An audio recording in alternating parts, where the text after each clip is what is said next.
Welcome to Let's Talk Ed with Professor Chris, the best college podcast where we continue to explore the big questions, careers, and the future where it pertains to our education. It's also the episode or the podcast that's empowering minds one episode at a time. I am still your host, Professor Chris, and the author of Getting the Most Out of Your College Experience. Welcome also to another edition of Real Students, Real Cases. What is our case today? By the way, I'm actually thinking that I've gotten to the point where I should probably do an episode a day because of all the cases or the students' cases, misconduct that are out there that I could address. But this one in particular caught my attention. So let's get right to it. Real cases, real students. New details revealed after student was incorrectly told he couldn't graduate and died by suicide 3 months later. And I repeat, new details revealed after student was incorrectly told he couldn't graduate and died by suicide 3 months later. We are in shock, but happy to know what we thought is true. Ethan Brown's mom said about the report's finding. So what is the problem? What is the situation? What is the real case and who is the real student in this case? As I mentioned, unfortunately, this has to do with grading related to suicide. So I'm going to break this down into 3 components by the report, but I want to probably emphasize or focus more on the grading component. All right, so the first breakdown.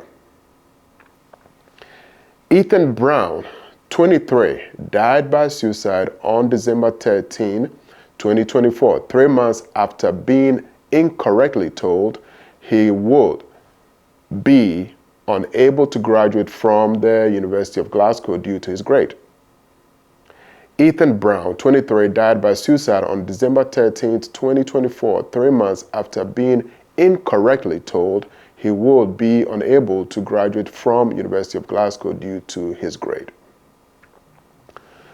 That is the first breakdown and probably the one I'm going to spend the most time speaking on. This is a rather unfortunate situation, but I always use this opportunity, as I've done in the 15, probably 20 years now with my students. I get it. Our life, we think, depends on our final grades. We can't see the future without a good grade, and we think our whole world and our whole life comes to an end. And I've always have to remind the students that that is not the case. I have seen all the situations. I have seen students who, for some reason, think their bad grade is due to the instructor. And sadly, that means the world is going to come to an end. I have seen, and I don't mean to stereotype here, but mainly female students who would do anything, talking about will be so vulnerable, who will be ready to do anything to get a better grade. And I've also cautioned those students likewise, same way. Our final grades are not the end of the world. And by all means, you should know. It doesn't take a week. Classes take sometimes 8 weeks at the very minimum, sometimes 16 weeks. You should know leading into the finals what your final grades are going to be. And I'm going to fast forward and just focus on the final grades to say this again. Even at the very end, if it's a failing grade, it is still not the end of the world. You have to know your rights. If by all means you think you did well, but the grade doesn't reflect what you think you did, guess what? You can always go to the instructor, you can always dispute your grades, and there are various ways of making sure that that is the grade you're getting. And if you are once again failing the class, it is not the end of the world.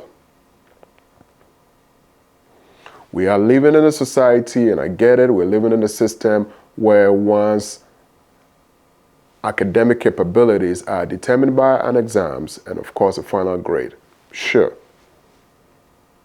That doesn't make it right for us to think that because that doesn't go well, our whole world should come to a standstill or our whole world ends. And that's the very first point I want to make with this breakdown.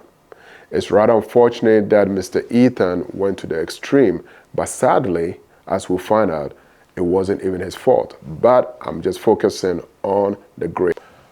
Following his death, the university said they identified the error and offered a sincere apology for their tragic mistake and confirmed he should have graduated with honors. Following his death, the university said they identified the error and offered a sincere apology for their tragic mistake and confirmed he would have graduated with honors. So here we go. I'm not going to make any excuses for the university, but this is a big one that they have to live by. And as I go through all these real cases, real students, yes, it may seem like, oh, this pertains to this university. But I also like to use this as a fundamental basis for all universities. Last week when I did the AI cheating, I mentioned that this is probably going to happen everywhere, not just Louisiana.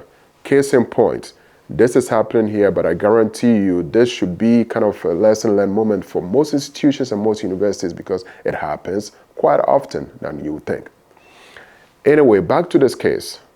So yes, the university was at fault, especially for a student, and I think that is what led to this extreme case of suicide, because here's a student who believes there is no way he is failing this class or doesn't have the grades to pass, which also justifies my case with please go through the necessary steps to dispute a grade, especially if you think you're passing.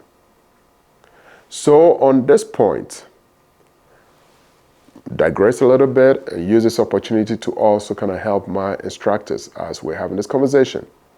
This is a two-way conversation. I spend a lot of time during my days of teaching and now telling students, you can dispute your grade if you don't think this is what it is. You just have to go through the process respectfully. But most importantly, it is not the end of the world. I think instructors should do the same thing. Most of the time, final grades happen during the time where there's a deadline for instructors to submit the final grades. It's going to happen very quickly, but I encourage instructors to triple check their final grades before posting. We can always change grades. That's not a big problem. But we also don't know when we're going to have an extreme case like this. So to prevent that, it is our responsibility also as instructors, just as it is the responsibility of the students, to check and to reach out to make a case. Here's the last point from this case. A new report by the Quality Assurance Agency for Higher Education said that there was an indication of potential systematic risk to academic standards in the university's processes. Sadly, this is going to taint this university based on its prestige. It can help it, it can solve it, but it's going to take a while. But it's also an opportunity for this university, as well as all other universities, to please take the necessary step to make sure this doesn't happen again. I picked this topic once again because it caught my attention. It had to do with grades, and I know what grades mean to our students. I'm going to close this up very quickly, but make one point again. Your final grades are not the end of the world. You should know, please, you should know how you're doing in the class, what is going to happen at the end. You should have an idea so it doesn't come as a surprise. Now, if you definitely think the grade you're getting at the end of the semester is not the grade you worked for, please reach out to the instructor. You can also dispute your grades by all means. Follow the school or institution's process of disputing a grade. It is that simple. Worst case scenario, there's always going to be a second chance when it comes to your grades. So what if you got an F? You can retake it again. It's still worth throwing away your life. We lose financial aid, we lose our scholarships. Trust me, I've been there. Usually students say, oh, Professor Chris, it's easier for you to say. I understand it. I've been there. I was also once a student on financial aid. Actually, even losing my financial aid once due to academic probation, but it was still not the end of the world as I was told. And here I am today, so you could do it as well. It is not the end of the world. Please, just remember that. With that, let's continue to stay focused. The semester is going by pretty fast. Don't drink beer, but my beer to you once again is balance, exercise, eat well, relax, and rest. I will see you next time on the next episode of Let's Talk Ed with Professor Chris. Real cases, real students. This is the book that I wished I had before going to college. And it's also the book I hope I had while I was in college. Get a copy of Getting the Most Out of Your College Experience now. You can get it online at Amazon, Barnes & Nobles, iTunes, and Google Play. If you want a signed copy, you can go to my website at www.letustalked.com. Get your copy and let's continue to talk ed. Thank you.